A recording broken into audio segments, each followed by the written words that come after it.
An Ontario man is warning other parents that their child's gaming habits can have real-world consequences. Lance Perkins' son racked up close to $8,000 in charges while playing Xbox over the past month and a half, and it all ended up on Dad's credit card. Suzanne is back with more on this story. Yes, a staggering moment when he saw his credit card bill, and it was exactly $7,625.88.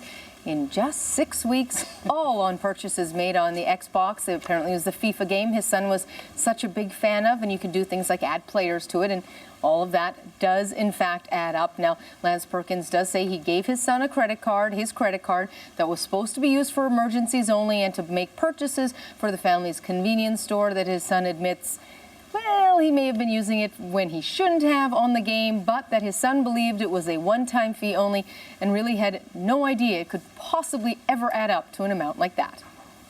Just as sick as I am, because he never believed he was being charged for every transaction or every time he went on to the game, those fees.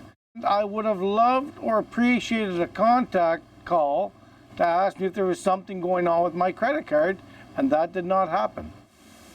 Now, he says he spoke to the credit card company who told him if he wants to charge his son with fraud, they might be able to help him out. Other than that, they won't help. He also contacted Microsoft, who told him, too bad, this is part of the agreement. He pointed out these were purchases involving a minor. Microsoft came back and said, well, they would look into it. He hasn't heard back. When CBC spoke to Microsoft, they did point out there are settings on the game that parents can change to make sure that their kids aren't able to make a few purchases without their knowledge. So a lot of people watching are probably going, yikes, that's a lot of money. On the other hand, some may be saying, hang on a sec, you signed, you did whatever you had to do, you gave your kid access to the credit card.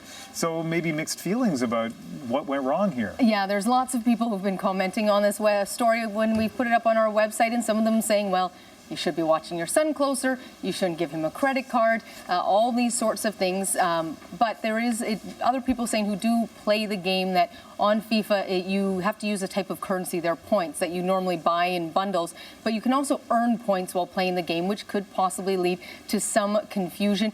But advocates also say this is not an uncommon problem, that it does happen quite often, and that some of the games and the apps make it too easy for kids to buy things. Sometimes it's clear that you're paying with real money, sometimes it's not. You're playing with in-game currency and it doesn't seem real, but it is billed. And sometimes you have to put in a proper account number that gets billed. Other times it is just as simple as clicking yes. And advocates here say there aren't many laws here to protect consumers when this type of thing happens. And for Perkins, he would at least like to warn other parents of this and these options, these settings that you can change. And certainly for them, he has made one very, very important step. His other son took away the Xbox while his 17-year-old was at school, and he says he will never bring another gaming system into the house again. Which is the danger for Xbox, right? You can get away with this a few times, but after a while, if people say, look, we're not going to do this at all, it's going to hurt them.